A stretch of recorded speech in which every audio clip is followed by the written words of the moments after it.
The presenting sponsor of Real VC is iGuide. Fast and accurate 3D tours. Find out more information at upmarket.media/iGuide.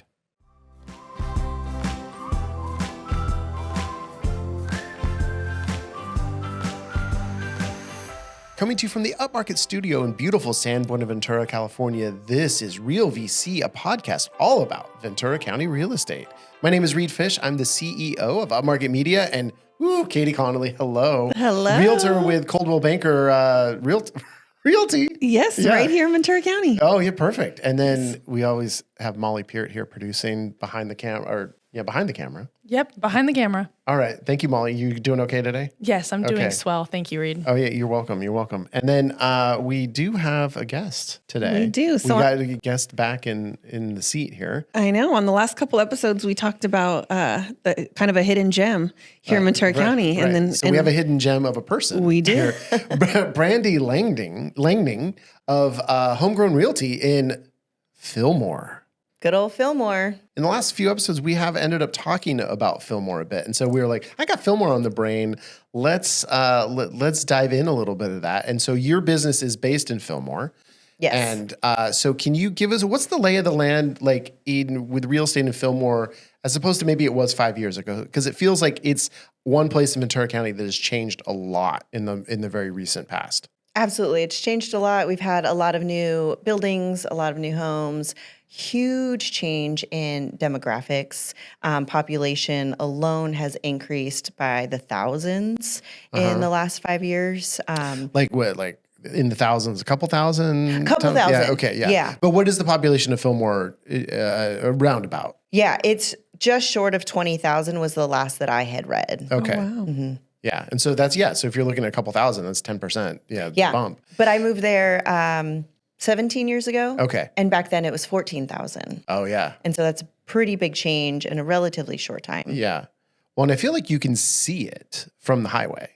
And Absolutely. my experience with Fillmore, is really just driving the 126 and not really absolutely. going downtown. But I've heard it's a very charming downtown. When you're headed to Magic Mountain or what? No, I have other business I do other places. I got things I do. I go to Burbank all the time. Well, and there's a long time joke of, if you blink, you'll miss it. Right. That doesn't happen quite as much now because we even have more stoplights on the highway than we used to have. I've definitely noticed. And so, it's expanded quite a bit. And then seeing all the big, beautiful, giant new homes along the highways really changed the visual that people get from traveling through. Well, and so what do you think is driving this kind of influx of this population increase? Sure. So I think it's multifactored, of course. Certainly used to be cheaper housing. Was a big draw to Fillmore for a long time. And then that really changed as well with the price increase everywhere. And I think COVID had a huge impact on people who found themselves stuck in their homes and in their neighborhoods and realizing I'm not really a huge fan of being surrounded by this many people. And there's a famous tagline from magazine article that calls Fillmore the last best small town of Southern California. I have heard that. And it really rings true. I have called it, since I've moved there, it is my own personal modern Mayberry. I love Fillmore. I love that small town-esque-ness about it. And people are really starting to find us, again, because of the cheaper real estate. But really now that's changed a lot too. Fillmore's not nearly as affordable as it used to be. Right. And it depends on what you're looking for because we still have a lot of the older homes in the older neighborhoods of town as well as the new buildings. But are prices caught up with, say, Ventura? I mean, imagine they're not, like Thousand Oaks or like that, but. Sure. We do have pretty expensive housing there. We also have the more, I don't want to say reasonably priced because that's subjective, but the lower priced areas as well. Another unique part about Fillmore is that you can get multi-million-dollar ranches all the way down to some of the lowest housing in the county, all within just a couple of miles of each other. And I think Fillmore's not as far as a lot of people kind of perceive it to be. So it takes me about, 28 minutes, I think, to get out there. How long did it take you to get here today? Just about that time. Yeah. Yeah. And it's a beautiful, scenic drive. It's a beautiful drive. And it's one of the funniest things that I think about when I think about living there is how many people are like, oh, driving to Fillmore. Right. But the nice thing is it's like a mile a minute typically driving, give or take about. It's about a half hour to get out to Ventura. Fillmore's the place that slows you down when you're driving. That's right, when you're trying to drive through. But if you think about LA, you could go 3 miles maybe in 30 minutes, right? Often. So it's all perspective. No, I mean, I live in Ojai. Everyone bitches about the traffic in downtown Ojai. I'm like, yeah, it took me 2 minutes to drive through downtown. We joke about driving from one end of town to the other. Yeah. I've got kids and friends, and we're trying to shift everyone around. It's like, well, I'm going to go to your house, and then we'll go over here, and then we'll go over there. And I don't know, it's a lot of driving. And the kids always laugh like, we're all in town, guys. It's nice. Yeah. When you're looking at this kind of population increase in such a short amount of time, I have to imagine there's good things that come with it, but there's some bad things, I'm guessing. I mean, and it's something that we struggle with in Ojai. There's definitely like the people, I grew up in Ojai and all these LA people have come and ruined it. Is that sentiment happening in Fillmore as well? Is it getting really gentrified? I don't know that I'd label it quite gentrified yet. I would say that sentiment is absolutely there. When I first moved to Fillmore, I was taking some oddball jobs, and one of my first jobs there was substitute teaching and working as a notary public. And so I really got to get to know the town from this really sort of unique perspective. And being a notary in town, you realize very quickly how upset people were about having to go out of town. It's one of the reasons why I provide this service, and I've been doing so for many, many years now. Having that service in town helps people want to stay in town to get these things done. That's great. I remember then people saying, when I first moved here, 17 years ago. Yeah. And then, which is still considered new, by the way. Yeah, I get it. I've lived in Ojai for 14 years, and it's like... You're the new guy on the block. They're going to allow me to vote soon, I think. Right. Yeah. So I would get new faces all the time coming into my office, and they would all complain about the new people coming into town. I'd have to sit there and say, yes, but I'm also new and I'm helping you. Yeah. And they're like, well, no, you're good. You can stay. We'll keep you around. You pass the vibe check. That's right. Yeah, totally. Yeah. Well, no, they all hate the new people, but they like all the new stuff. Yes. I mean, they'll be, the restaurants are expensive, but that's pretty good though. But it's nice to have options. Yes. The new options coming into town is definitely helpful. Of course, everyone will always want the things that we still don't have and probably will never get in Fillmore. Well, like, what do you mean? Like major shopping. For example, we lost our Rite Aid. And I know Rite Aid had a big We just did too, nationally. So that's huge. And now we have one CVS, and it's a teeny tiny little CVS. I did not grow up there, but I have picked up a lot of the history from Fillmore and was somewhat close to the Patterson family. Their hardware store was there for 100 years and they closed. And so now, everyone in town has to go to Ace Hardware in Santa Paula. And then and then you kind of have that divide within yourself. Should I go all the way to Ventura and go to Lowe's? Do I go to Santa Clarita and go to Home Depot? Right. Because now we don't have that local option. Well, now as the town gets bigger, I mean, what are you in on kind of the city planning and what actually is going to be able to be there? Because how much is Fillmore slated to grow? Is this a place that's going to be 40,000 people in 15 years, or is it going to hover in the 20s? And if it gets to somewhere like 40, well, is there going to be a Home Depot? Is there going to be a Walmart? Is there going to be all those things? And is there the land and the zoning for all that? I mean, those are the big questions I have, because it's like, what is the quality of life? I mean, I know like in Ojai, it's like, if you want to go to like a Target, you got to come to Ventura. Right. And it's like, which is fine. It's part of the charm. Like, people don't want a Target there, but like, I feel like in Fillmore, it's a little different vibe. Because it feels like it's a lot of commuters. I don't know. I kind of want to get into the demographics of who's moving there. Yeah. But I mean, what is the general plan? Do you know? I don't know the general plan. I will say I have not tapped into like general city planning. I do know though that we are somewhat landlocked. I mean, if you really look at the map, the older side of town, everything that's north of the highway can't go anywhere. We're butted right up against the Los Padres National Forest. We've got mountains on both sides. That can't grow. What can is the Heritage Valley. And that is what runs along the Santa Clara River from, Oxnard into Satacoy, into Santa Paula, into Fillmore, out to Piru, and then into Santa Clarita. And there are much more knowledgeable people who have like the back end insight on, things that were voted on 20 years ago that are maybe just now coming in to fruition. Right. I have lots of questions myself. What's the plan for Highway 126? Because the level of traffic and the increase in population certainly certainly can't be supported by just that 4-lane highway, you know, and I don't know that there is a grand plan for expansion in that regard. You can't build out. Are they going to build up? And then it makes you wonder, you know, how long did it take for Santa Paula to reach that point? I wasn't here back then to know, when did Harvard no longer become that main thoroughfare and they created that highway, that overpass to, you know, go over town instead of through it. Yeah, well, it doesn't seem like you could do that in Fillmore. I mean, you'd have to kind of reroute it south of town or something. I mean, it's like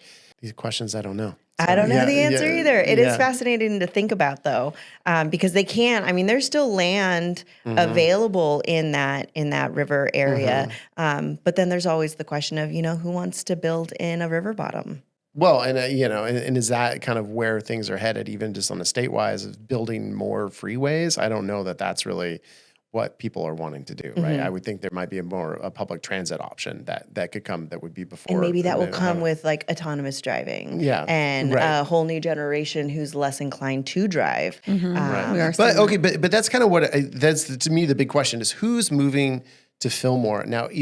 What I think when I drive through and I see all the new houses, the bridges thing or whatever, right? Is that, these are all people who work in LA and they're commuting. Or maybe they even work in Santa Clarita. But I know Santa Clarita, a lot of people live there and commute to LA. So is it commuters that you're seeing, or is it also people who are building a life in Fillmore and building businesses and stuff like that? So it's been kind of interesting to kind of keep tabs on the few families that, you know, I know in town who are trying to buy those nicer, bigger homes. They're very hard to obtain for people who typically have income coming from the Fillmore area. Tons of commuters. Fillmore's always been known as a bedroom community. So people drive into town, they sleep, and then they leave and they go to work, they do their shopping, and then they come back and they sleep and rinse and repeat. And so it's very hard being involved in the local businesses that I'm involved with in Fillmore, just getting people to leave their homes to come and spend money in Fillmore, to engage with the community, to come out to the different events that we've got going on, because they're just so used to just being at home. And it's hard to get them out of that. And Fillmore can't generate much revenue from sleeping. No. I think it's a flat zero. It's a flat zero. But, you know, I get it, right? You've just spent an hour and a half in the car trying to get back from LA, and then you're out in that community, because that Bridges community, it's not in town. So you got to get back in the car. You got to wait at that stoplight, which takes probably 3 minutes, right? And then you got to get back on the highway and drive the 3 miles into town. I mean, I get that. That is like a hurdle for the downtown businesses, I gotta think. It really shouldn't be. Yeah, we're so but close. it is. But it is. It is. Absolutely. There's a lot of things I think shouldn't be, but there are. You know, so it's true. I did just attend. The city of Fillmore started a Fillmore Business Roundtable at the end of last year, and we had a meeting earlier this week. And a lot of that conversation is with the local business owners. How do we get more people into the downtown area? And one of the things that they've been working hard on is wayfinding signs. So getting the signage on the highway to pull people into the downtown area, as well as signage on where you can go to park, and then it becomes just a walkability factor. Sure. And there's a ton within walking distance, which is nice. We got to bring people in. It might be more of like a stigma about those Santa Clarita commuters, because I've, helped a handful of people buy homes in Fillmore, and a couple were military families, so they commute either to one of the bases that we have here, Magoo or Port Hueneme, easy commute. And then the other is a Ventura family that I said, hey, what do you think about this? Like, it's a larger family. And they ended up finding a home that had a brand new-ish home. I'm probably 3 years old, huge lot. Like, the streets in that Bridges community don't feel like they're super packed. When I look at that kind of development in Fillmore, I think they did an amazing job. And looking back at what we did in River Park, which was also amazing in Oxnard, because I'm always going to plug Oxnard. Yeah, of course. But it's like really, amazing in quotes. It's River Park is really, really dense. Yes. Parking is so challenging all the way back from the apartments to the townhomes to the single family homes. The streets are really crowded. And I don't feel that as much at the Bridges. I feel like the wider streets are very nice. Yeah, like play in the streets kind of community, big yards. And so hopefully those people do want to go and support Fillmore businesses. And they're just, commuting to their jobs in Ventura and Port Hueneme. So. Right. Well, then, but within that, then, is it really hard to, like, what is the community like right now? I mean, is it hard to kind of foster that sense of community? But I imagine even the people who are using it as a bedroom community are having children, and the children in the schools. And so, you know, that is always the way we all, you know, so much of community connects, right? Is through the children. So is that kind of the way it happens there? Or is there, you know, or does it still feel like there's the people who live in Fillmore and have the businesses, and then it's all the people who commute to LA, and it's kind of these separate factions? I do think there's a little separation there still. It's hard to get people to get involved, but community is wonderful in Fillmore. I will say, I'm a huge fan. Both my girls were born at home in Fillmore. We've put roots down there. I've been involved in lots of nonprofits in town, and I could not imagine raising my family anywhere else. I am very, very happy there. The neighbors that we've got, the other, you know, business owner friends. I mean, every sense of community there really is magical. But it takes a desire to be involved, right? You were talking earlier about volunteering, because of course you're volunteering. I'm wired the same way. I have that service heart. I can't not be a part of what's going on around me. And so for people who are driven to find it, Fillmore's a great place for community. It's a nice place to raise the kids. It's, you know, a nice place, like you said, playing in the streets. My kids walk all around town, and I don't worry about their safety. Do we have safety conversations? Absolutely. Yeah, sure. Yeah. But that's going to happen anywhere, you know? And it's just, it's very nice. Kind of reminds you of your little gem of Ojai, right? Yeah, I don't think Ojai is the only good place. I know. I mean, a lot of people who live there do. Do you have a rad farmer's market? Yeah, of course. Yeah. Well, and that's the thing. I do want better signage, I think, for Fillmore downtown, because I think there's a little thing that says downtown, historic downtown that way. And it's like, I think I went up there because they have the flower place. Oh, sure. Yeah. What's it called? Rowan Mills? No. La Flor Bonita is the flower place. Rowan Mills Bakery. That's what I mean. No, you buy the flower. Literally the flower. The actual flower, not flowers. Yes. Rowan Mills Bakery. Rowan Mills is amazing. I love that place. They get lots of my money every week. Well, every time I've tried to go there like twice, and it's closed every time. They have odd hours. So they do, and they did. Their hours have gotten better. They are open. I can plug them, and happy to do so. Wednesday to Saturday. Okay, and nice. So they are closed Sunday, Monday, Tuesday. And I will say it's also one of the very odd things that I found about Fillmore is a lot of the businesses are closed Sunday, Mondays, which is a fascinating way to run business. But also if you're a small town business and you're run with just a few people, everyone needs a day off. Yeah. So if Sunday's going to be, you know, a low business day, Monday is also historically in Fillmore, lots of people are closed on Mondays. Yeah. And that's the thing is you get used to, if you're moving from LA, you're used to like everything being open on Sunday. All the time. What's going on? Yeah. And the variety. Yeah. Okay. So Fillmore is the last affordable city in Ventura County, but now it's not affordable. I mean, kind of, right? So I look up weekly reports, and just yesterday I got mine for Fillmore. The median price for Fillmore right now is $8.99. Wow. Yeah. That doesn't sound very affordable. There's a lot of people who make a lot of money. I know. I love that. But they don't always want to live in Fillmore. That's kind of, and I mean, that's kind of the crux of like all of this stuff is like, well, if people are now being priced out of Fillmore, does that mean they're going to be priced out of Ventura County? Because I mean, Still got Piru.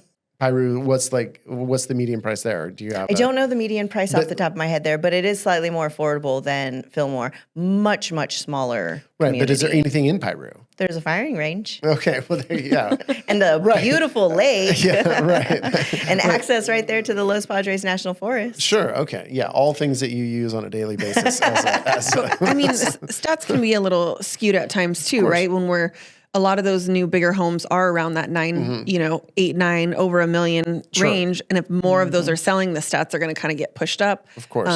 But there's definitely like regular, great starter homes. But so if you got a client and they said, I want a 3-bedroom, 2-bedroom, a 3-bed, 2-bath house, tract house or whatever in Fillmore, and you say that, well, what's your budget? What do you want them to say in order that they're going to be able to get a house? So I do think that there is a defining difference between the people who want to live on the south side in the new homes versus people who are open and willing and interested in getting an older home in town. Okay.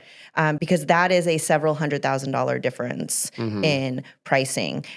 In addition to the Mello-Roos Okay, taxes. I hear Mello-Roos. So I know a lot of realtors listen to the show. A lot of non-realtors listen to the show. Can you explain that real quick? Absolutely. What Mello-Roos is? Special assessments that are included with your property taxes. So everyone gets a property bill. Every homeowner gets a property bill. And you make 2 payments in the year, and it breaks down your regular taxes and then your special assessments. So yeah, this kind of stuff goes to, the additional schools that we need, the additional stoplights, firefighters, police officers, all those kind of public services that are needed to have more funding because we're adding so many more people. Right. And so you're seeing Mello-Roos in newer developments in support. existing So they are communities. they are coordinated with the builders, and so all they're paying for all the lines, the utility lines, the plumbing lines, everything that needs to go into that new building area. Sure. So, for example, I was talking with an associate the other day, and we were pulling up our different property tax bills. I'll overshare. It's not secret. I live in an older home that I purchased 15 years ago. My property taxes are $4,600 a year. This other person that I was talking to lives in the Bridges area, and hers was $12,000. Oh, wow. Which, when you break it down, it's $1,000 a month Yeah. on top of your mortgage. Right. So when we're talking about what is that price, what is that budget, it really comes down to, again, that property tax, those special assessments get pulled into what your overall purchasing power is, because that $1,000 that you're bringing in with income is going straight to property taxes, not to the house price. But there are people who want new. They want minimal landscaping or drought tolerant, some of those new regulations that are putting in. So all the new houses have sort of much more limited lawns. They want a house that has solar, right? And so finding an older home that has that's going to be really hard. They're going to lean towards the more expensive houses.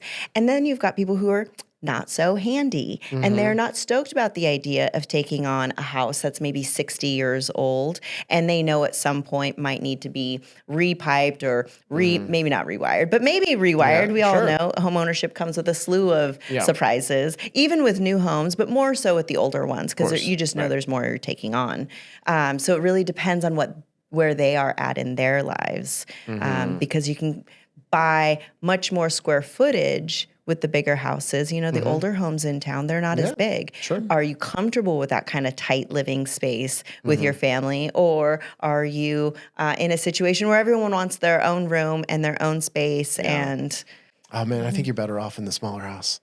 I think that's one of too. that brings up, it's not related to Fillmore, but I definitely, have done real estate photography for a long time. And so I've gone and seen people transitioning out of their homes, seeing the homeowners time and time again. It really seems to me that people are actually happier in smaller homes. That once you reach a certain point, and I don't know what the square footage is, but it seems to me that if you get over 2,500 square feet, it actually decreases your quality of life in a certain way. Agreed. Because you are distanced from your family. Now, if you don't like your family, it's one thing. But if I think, and I think what you see, and sometimes you'd shoot these 5,000, 6,000, 7,000 square foot houses, and none of the rooms are used. The only rooms that are used are the kitchen and the family room that's right off the kitchen, and then the individual bedrooms. That is it. Even then, it's like you can't just call out to your kid, hey, where are you? And they're like in the other wing of the house. Right. It just doesn't make you closer. And I think having the smaller home, well, I get it. You want maybe a little more room. We're used, modern life, we're a little more used to that. But man, I just think you're better off actually in a smaller home than you think you need, But anyway, I think it gets back to the question of if you do want that kind of living, if you do want an older home, like a 3-bedroom, 2-bath, in downtown Fillmore, what are we looking at? Like, this is the most affordable thing we can find, right? So what's the price points on those right now? So right now we have a home that is in escrow, totally unlivable. Okay. it's a demo. Mm-hmm. The whole building needs to come down. Mm-hmm. I can't speak to what they're in contract for, but it was listed at $475. Okay. Which is more than the houses that I was selling when I first became a realtor 12 years ago. Move-in ready houses. Move-in ready, right, same specs. Mm-hmm. And so then you kind of go up. We really don't have anything in the 500s right now. Right. So then you're looking at the 600s, low, mid, high 600s. Right. But to my Ojai ears, that sounds cheap. Right. Yeah, and even there's not a lot of them. Yeah, right. Yeah, They're Midtown. We few talk and about far like between. Midtown Ventura. That would be $1 million. Right. 3-bedroom, 1 bath in Midtown. So And then easily into the 7 and 8s. Sure. Yeah, the houses in the 6s are going to need some work. Yeah. They're going to need a little love. So Yeah. you're looking at 700, even Yeah. if you're buying 600, right? So, I mean, I remember the first time I had helped clients sell a house and we sold it. It had the same exact specs as my house, 3-bedroom, 2-bath, built in the early 60s, and it sold for double what I purchased my house for in 2010. And it's just a mind-blowing switch in perspective when you see how things have changed,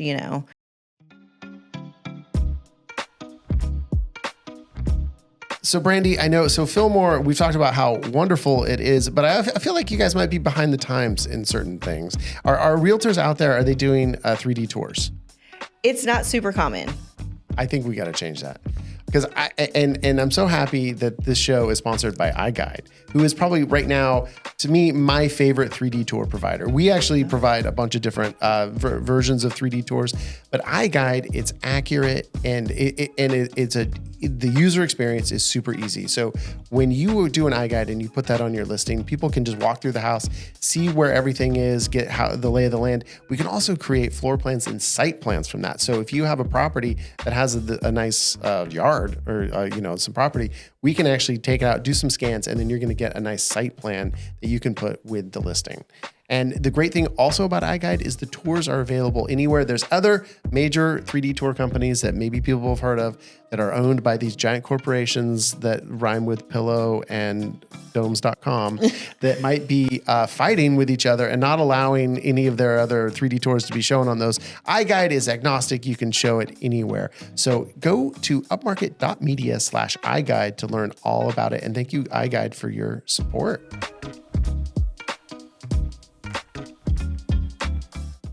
New people coming into town aside, but like that older South Side, do you feel that like parents stay there, their kids stay there, grandparents are still close? It's not like, Absolutely. hey, we lived in this town and we want to get out. Like it's more of a generational. I think that's pretty rare opinion when I talk to people around town who are like, I can't wait to get out of here. Most people are pretty happy about being there. And yeah, lots of people stay. I also found, again, having not grown up there myself, but meeting people my age who grew up in Fillmore, couldn't wait to get out, live their life, met a partner or reacquainted with someone that they knew growing up in Fillmore. And now they came back to town. They are raising their family. They have family nearby.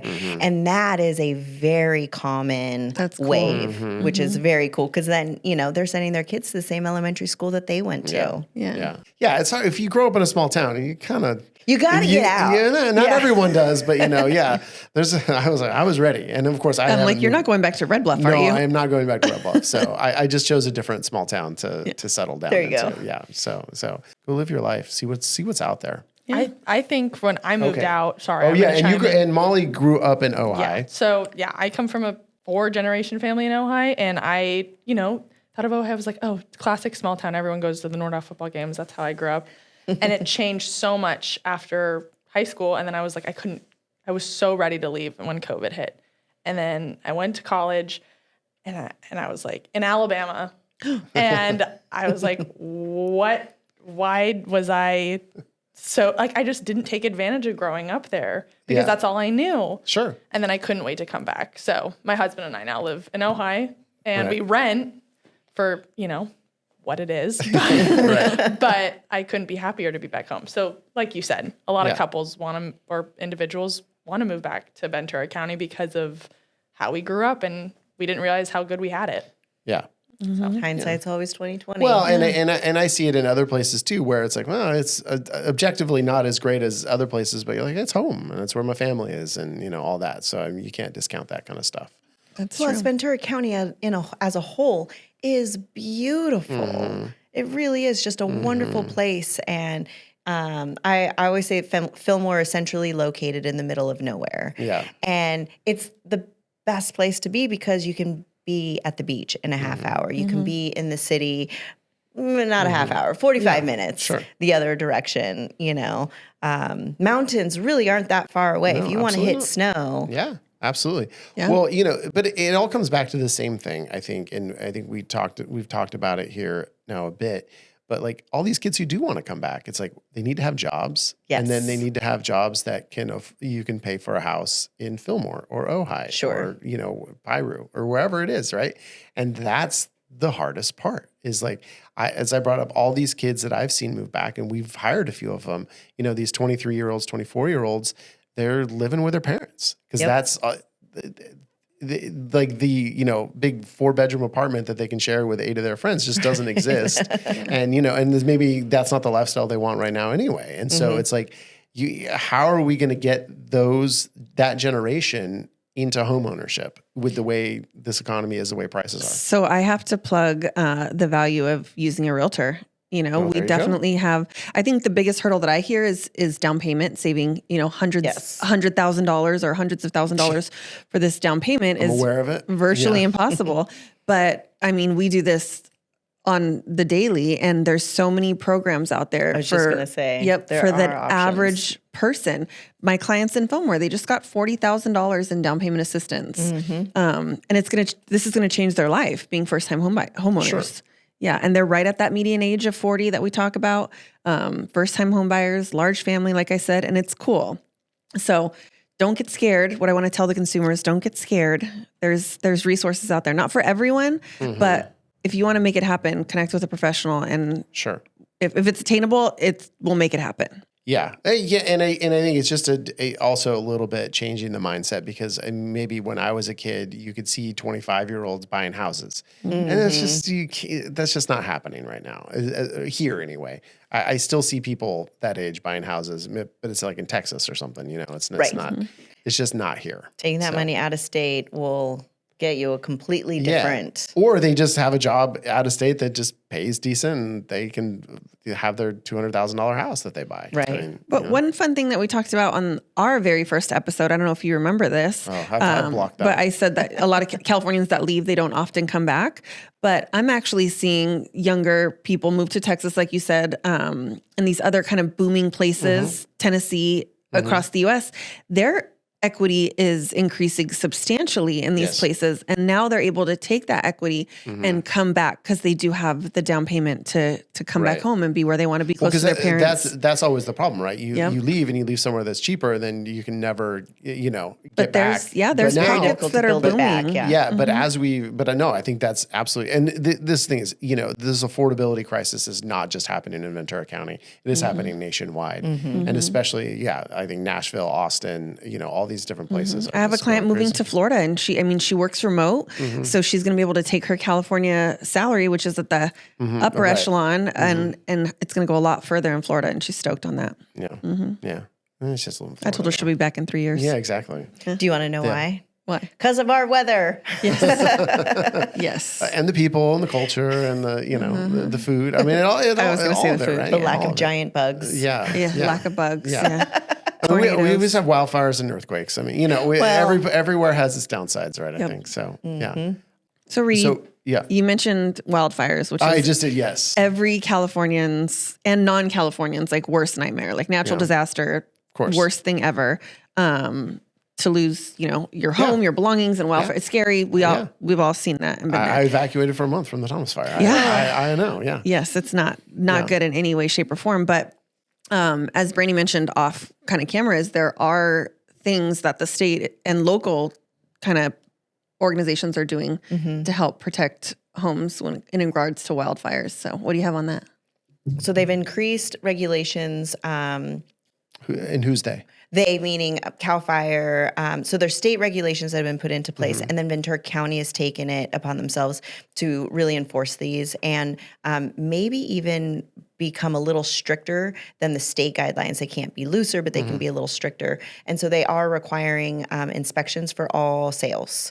And with that inspection report, seller and buyer now have to negotiate or have a conversation about how is this, how are these restrictions going to be implemented? Who's going to take charge of that work that needs to get done before. Well, and what are some of these restrictions? Do you have examples of some of the restrictions? Yeah, I'll say I was actually really surprised, and for this one thing in particular, because I happen to have this myself, which is many, many years ago, I planted a wisteria plant on a little pergola next to my home, but the plant has grown and it's touching, and they don't want any plants growing, no ivy type can be on a structure, including your deck, including your stairs, that then touches your home. Even if it's a vibrant living plant, because it's burnable material, then it all has to get cut back. Which for established homes is going to be a little bit harder. For the newer homes, it's not such a big deal. But you're buying a place that's been there again 60 years. Isn't there a challenge with even getting insurance when you have those type of things? I feel like I did like a drone shoot one time for a guy. He's like, you just got to get over the top of my house. I got to show him that the branches of the trees are not over the correct branches touching roofs is not a good thing. And it was like an insurance thing. Yeah, it's a 10-foot clearance now from the roof line and any chimneys. Man. Yeah, I think a lot of older homes, that's not going to play. You're cutting down a lot of mature trees at that point. Or at least cutting them back. Right. Yeah, I mean, I don't know. I mean, I think probably everyone at a certain point rolls their eyes because, really? But then you're like, well, actually, save your home. And you're like, let me take you on a tour of some burn lots, and then then you'll really want to cut down your trees. Or cut back your trees, not cut them down. Well, all right. Well, on that note, Brandy, thank you very much for being with us today. For having Great conversation. I hope people now know a little more about Fillmore. I think I do. I think I'm good. It's a great place to be. It's a great place to be. We got a lot of things going on in town. Do you know any realtors there? I happen to know a few. All right. All right. Well, thank you. Thank you, Katie. Thank you, Molly. Tessa, also here, our editor. And then thank you, of course, to everyone watching. Everyone. I totally forgot. Where are we finding you on Instagram? Oh, that's a great question. I have a handle. It's at Homegrown with Brandy. It exists. It's not super active, but it exists. Okay, we got to change that. It's going to get active after this podcast. Yeah. I like it. Yeah. And then katie.connolly.realtor. Right. Yes. And then we're upmarket.media. That's where you can see all about this podcast all the time. We're producing a ton of other content, but also subscribe to this on YouTube, please. We are, so it's the upmarket.media feed on YouTube. And of course, follow upmarket.media on Instagram and TikTok, right? I was just going to say, we're getting some TikTok traction. Yeah, we blew up on TikTok apparently. Yes. So that's very cool. Exciting. So thank you everyone for watching and listening. Appreciate it. We'll see you next week once again. Yes. Thanks. Real VC is a production of Upmarket Media. This episode was produced by Molly Peart and edited by Tessa Nelson. Thank you for listening. Please subscribe on YouTube or wherever you get your podcasts.